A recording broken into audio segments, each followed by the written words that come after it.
Bonjour. 18 juin 1815. Cela vous dit quelque chose? Si je vous dis Waterloo. La bataille est terminée. Le champ de bataille est un cimetière. Il y a des chevaux morts et agonisants. Il y a des chevaux qui n'ont plus de maître. Il y a des soldats d'un camp ou d'un autre. Il y a des morts, des blessés. Tout le monde est là. Quand la bataille est terminée, que les fumées de la poudre se sont évaporées, au soir, John Carter est un capitaine anglais.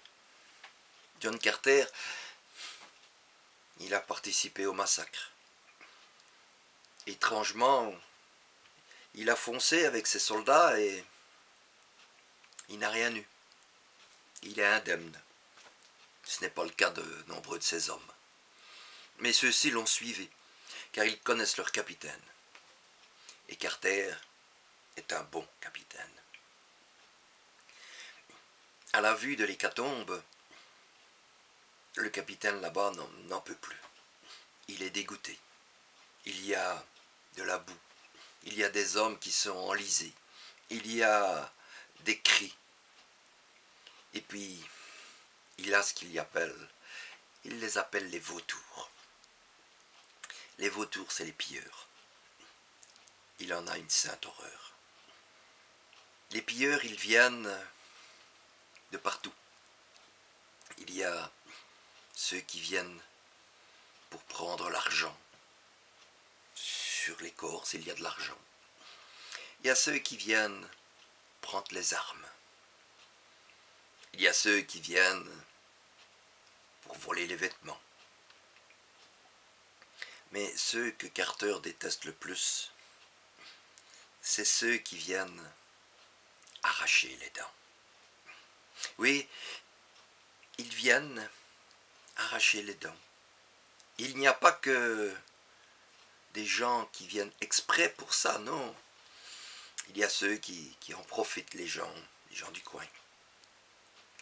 Et quand ils arrachent les dents, eh bien principalement ce sont les dents des soldats qui sont encore jeunes, très jeunes.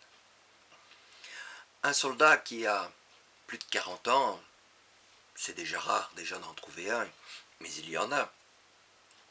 Mais ses dents sont toutes abîmées déjà.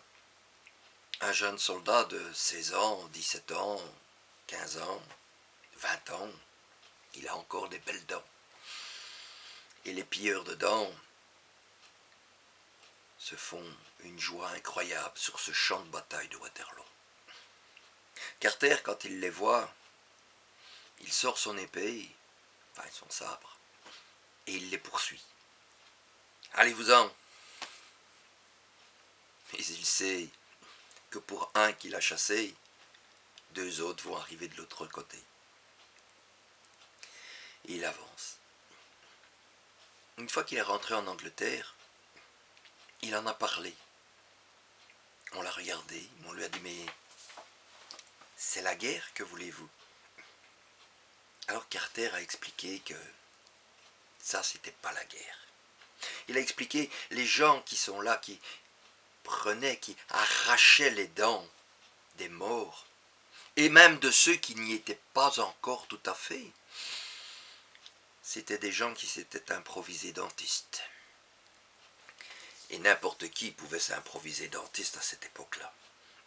Les dents étaient revendues à de dentistes. Ceux-ci, à la base, prenaient de l'ivoire, de l'or, de l'argent, et faisaient des dentiers.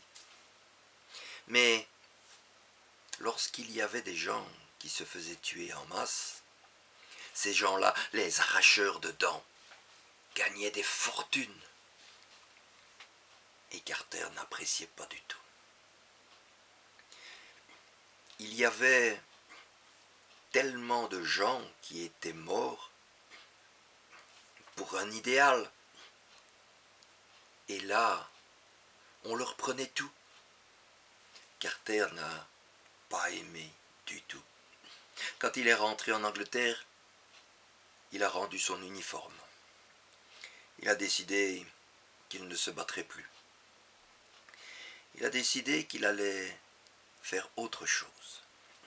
C'est ainsi qu'il est devenu un journaliste. Il avait la lecture pour lui, le savoir et la connaissance de la guerre. Il est devenu un reporter de guerre. Il a été écrire des histoires sur les batailles et les guerres qui ont été après Napoléon. Notre ami Carter, il faut le dire,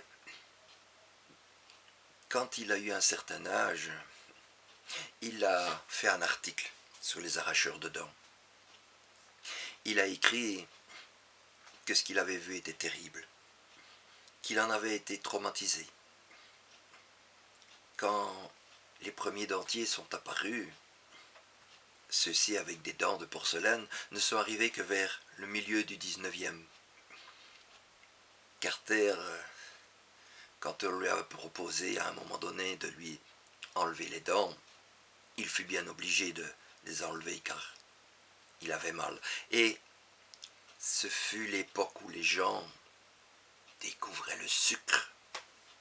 Ah, le sucre, le fléau, le bonheur des dentistes. Et notre ami Carter, eh bien, il l'a avoué dans ses écrits. Il n'avait plus de dents, mais quand on lui a proposé de lui faire un dentier, il a refusé. Il a dit « Je ne veux pas mettre dans ma bouche les dents de quelqu'un d'autre. » C'est chouette quand même. Quand on l'a enterré, eh bien, il avait un petit mot dans son costume. Il était inscrit pour les pilleurs de tombes. Pas de chance pour vous. Je n'ai plus de dents. Salut mes gens.